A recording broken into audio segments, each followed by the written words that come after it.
جابر بن عبد اللہ رضی اللہ تعالیٰ عنہ قال قال رسول اللہ صلی اللہ علیہ وسلم اعطیت خمسا لم یعطہن احد من قبلی، نبی کریم صلی اللہ علیہ وسلم نے ارشاد فرمایا کہ 5 چیزیں ایسی ہے جو مجھے عطا کی گئی اور مجھ سے پہلے انبیاء میں سے بلکہ کسی بھی شخص کو عطا نہیں کی گئی۔ وہ 5 چیزیں کیا ہے؟ نصرت بالرعب مسیرۃ شہر، کہ اللہ تعالیٰ نے میری مدد فرمائی روب و دبدبے کے ذریعے،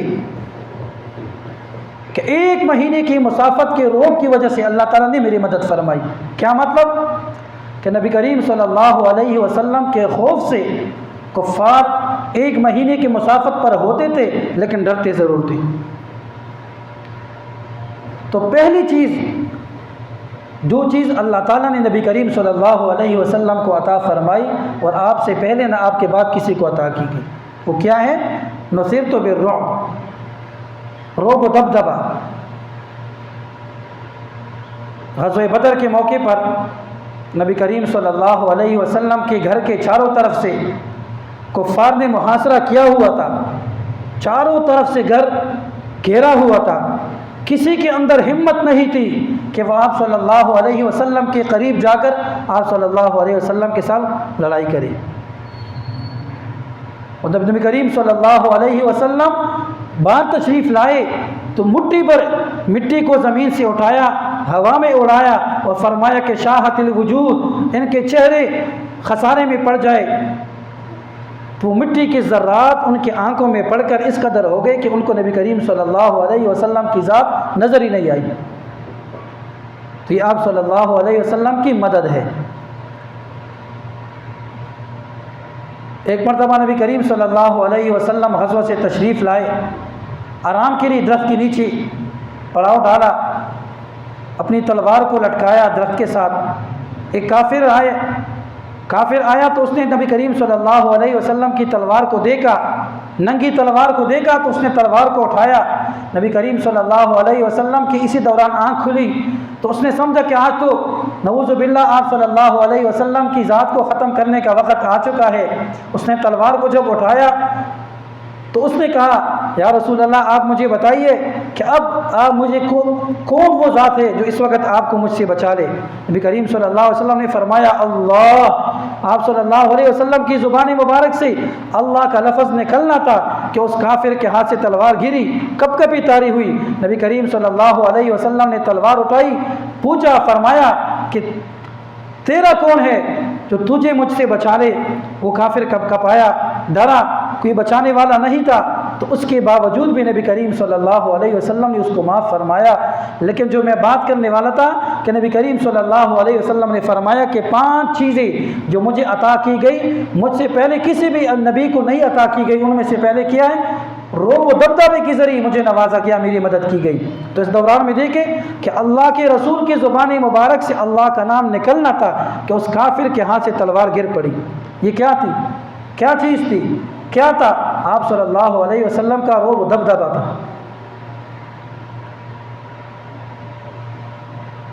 دوسری کیا چیز ہے جو نبی کریم صلی اللہ علیہ وسلم کو عطا کی گئی؟ وَجُعِلَتْ لِيَ الْأَرْضُ مَسْجِدًا وَطَهُورًا وَأَيُّمَا رَجُلٍ مِّنْ أُمَّتِي أَدْرَكَتْهُ الصَّلَاةُ فَلْيُصَلِّ، کہ نبی کریم صلی اللہ علیہ وسلم فرماتے کہ میرے لیے مسجد کو، پوری زمین کو مسجد اور پاکیزگی کی جگہ بنائی۔ سابقہ امتوں کے لیے صرف عبادت خانوں کے اندر عبادت کرنے کی اجازت تھی۔ اسی طریقے سے سابقہ امتوں کے لیے پاکیزگی اختیار کرنا صرف پانی کے ساتھ جائز تھا، لیکن نبی کریم صلی اللہ علیہ وسلم کی ذات کے لیے پوری زمین کو، پوری دنیا کی زمین کو، آپ جہاں کہیں بھی ہے، شہر میں ہے، بازار میں ہے، دیہات میں ہے، جس جگہ چاہے پاک جگہ ہے، آپ اللہ کے ہاں سجدہ کر سکتے ہیں، نماز پڑھ سکتے ہیں، نفل ادا کر سکتے ہیں۔ یہ آپ صلی اللہ علیہ وسلم کی خاصیت تھی۔ پانی موجود نہیں ہے، زمین پاک ہے، آپ تیمم کر سکتے ہیں۔ یہ کیا تھی؟ آپ صلی اللہ علیہ وسلم کی خاصیت تھی۔ تیسری کیا چیز جو آپ صلی اللہ علیہ وسلم کو عطا کی گئی؟ وَأُحِلَّتْ لِيَ الْغَنَائِمُ، آپ صلی اللہ علیہ وسلم کے لیے مال غنیمت کو حلال فرمایا گیا۔ سابقہ امتوں کے لیے مال غنیمت کھانا، اس کو استعمال کرنا جائز نہیں تھا۔ وہ کیا کرتے تھے؟ اگر مال غنیمت حاصل کرتے اس کو ایک جگہ پر رکھتے، آسمان سے آگ آتی ان سب کو جلا کر راکھ کر دیتی تو وہ کیا مال غنیمت قبول ہو جاتی۔ لیکن نبی کریم صلی اللہ علیہ وسلم کو یہ فضیلت عطا کی گئی کہ آپ صلی اللہ علیہ وسلم کے لیے مال غنیمت کو حلال فرمایا گیا۔ وحلت لی الغنائم، ایک اور فضیلت جو نبی کریم صلی اللہ علیہ وسلم کو عطا کی گئی وہ کیا ہے؟ وہ رحمت للعالمین، شفاعت کبریٰ۔ نبی کریم صلی اللہ علیہ وسلم قیامت والے دن، جس دن سورج قریب ہوگا، ہر انسان اپنے اعمال کی بدولت پسینے میں شرابور ہوگا، نفسی نفسی کا عالم ہوگا، ہر شخص کو اپنی ذات کی پڑی ہوگی۔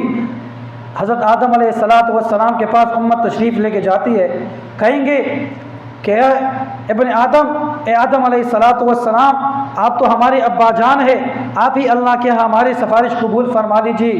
وہ معذرت کریں گے، کرتے کرتے ایک نبی کے پاس، حضرت ادریس علیہ السلام کے پاس، نوح علیہ السلام کے پاس، یعقوب علیہ السلام کے پاس، حضرت عیسیٰ علیہ السلام کے پاس، آخر میں حضرت عیسیٰ علیہ السلام فرمائیں گے کہ تم جاؤ نبی کریم صلی اللہ علیہ وسلم کے پاس، وہ تمہاری شفاعت کو اللہ کے ہاں کریں گے۔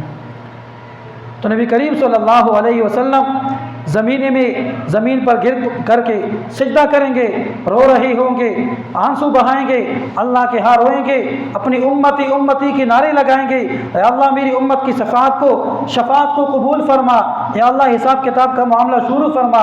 سارے پریشان ہیں، نبی کریم صلی اللہ علیہ وسلم کو اللہ کی طرف سے حکم ہوگا، ارفع رأسک، اپنے سر اٹھائیے، اشفع تشفع، شفاعت کیجیے، آپ کی شفاعت کو قبول کی جائے گی۔ تو نبی کریم صلی اللہ علیہ وسلم کو مخصوص کلمات اللہ تعالیٰ کی طرف سے نازل ہوں گے، حکم دیا جائے گا، نبی کریم صلی اللہ علیہ وسلم وہ مخصوص کلمات پڑھیں گے، بولیں گے، اللہ کے ہاں تلاوت کریں گے، تو اس کی برکت سے نبی کریم صلی اللہ علیہ وسلم کی شفاعت کو اللہ تعالیٰ قبول فرمائیں گے۔